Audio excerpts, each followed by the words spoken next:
Sebagai bangsa yang bertakwa, bangsa pejuang, marilah kita tak henti-hentinya memanjatkan puji syukur kehadirat Allah Subhanahu wa taala yang Maha Kuasa, yang menguasai sekalian alam. Hanya kepadanya lah kita berdoa dan hanya kepadanya lah kita meminta pertolongan. Juga selawat dan salam kita haturkan, kita sampaikan ke junjungan kita baginda Nabi besar Muhammad Rasulullah Sallallahu Alaihi Wasallam yang telah memberi kepada kita agama dan peradaban. Saudara-saudara sekalian, karena kita masih dalam suasana Idul Fitri 1444 Hijriah, dalam kesempatan halal bihalal ini saya mengucapkan mohon maaf lahir dan batin. Minal aidin wal faizin. Semoga ibadah kita diterima oleh Allah Subhanahu wa taala. Dan semoga dosa orang tua kita, dosa pemimpin-pemimpin kita dan dosa kita diampuni oleh Yang Maha Kuasa. Saudara-saudara sekalian, ini adalah kehormatan besar bagi saya diundang oleh majelis yang terhormat ini. Saya ucapkan terima kasih dan selamat atas berhasilnya majelis ini, atas berkumpulnya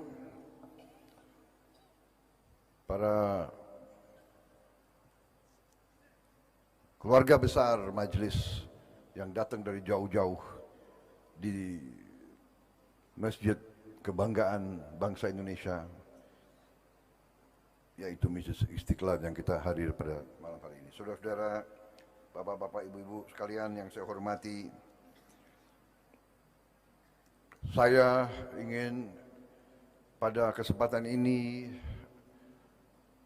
sedikit mengajak kita semuanya untuk merenungkan apa yang telah kita alami sebagai bangsa dalam beberapa tahun terakhir ini. Kita sebagai bangsa Indonesia, termasuk juga dengan bangsa-bangsa di seluruh dunia, beberapa tahun ini telah mengalami suatu ancaman yang maha dahsyat, yang maha berbahaya, yaitu ancaman wabah pandemi yang melanda seluruh dunia, yang telah berhasil menghalangi dan menghambat kemajuan kesejahteraan seluruh dunia. Kita ingat waktu awal-awal pandemi, seluruh negara di dunia termasuk kita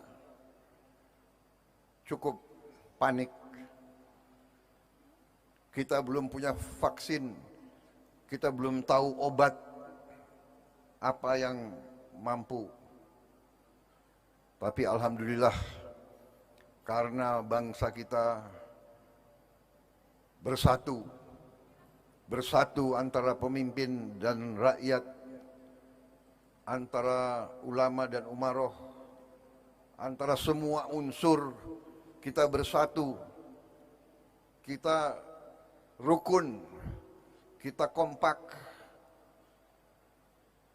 Tenaga-tenaga kesehatan kita, dokter-dokter kita, perawat-perawat kita, banyak sekali yang mengorbankan jiwa dan raganya untuk menyelamatkan kita semua. Banyak negara lain selalu menganggap rendah bangsa kita.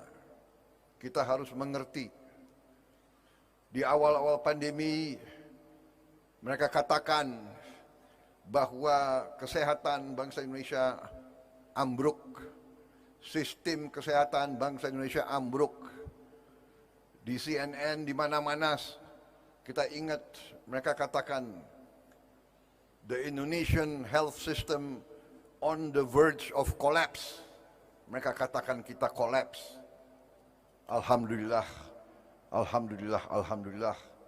Bangsa kita tidak kolaps, negara kita tidak kolaps, sistem kesehatan kita tidak kolaps, dokter-dokter kita mampu, perawat-perawat kita mampu, pemimpin-pemimpin kita tenang, presiden kita tenang, presiden kita tidak panik, presiden kita mampu memimpin dan mengendalikan kita semua.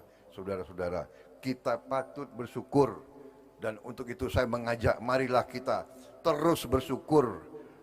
Kita masih kuat dan ternyata kita punya kekuatan. Kita punya kekuatan. Kita punya kekayaan yang luar biasa diberikan oleh Yang Maha Kuasa. Selain itu, kita tahu semua dunia sekarang menghadapi ketegangan yang luar biasa.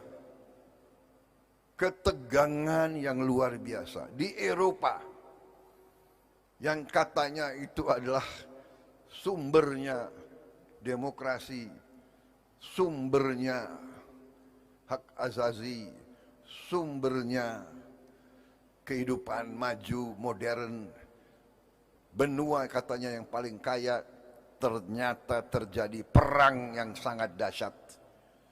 Dan perang itu telah mengakibatkan krisis di seluruh dunia. Krisis ekonomi, krisis pangan, harga bahan bakar naik di seluruh dunia. Di Jerman, harga dan biaya energi naik 200%. Kita sekali lagi bersyukur bahwa kita, karena kita bersatu, karena kita rukun, dan karena pemimpin-pemimpin kita handal dan tenang dan kerjasama, kita bersyukur bahwa kita masih bisa bertahan ekonomi kita seperti sekarang. Bahkan ekonomi kita tumbuh.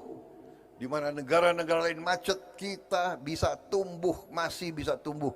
Salah satu pertumbuhan tertinggi di dunia saat ini. Saudara-saudara sekalian, kenapa saya ingin titip masalah-masalah ini? Marilah kita sadar dan bersyukur betapa kita diberi karunia oleh Yang Maha Kuasa.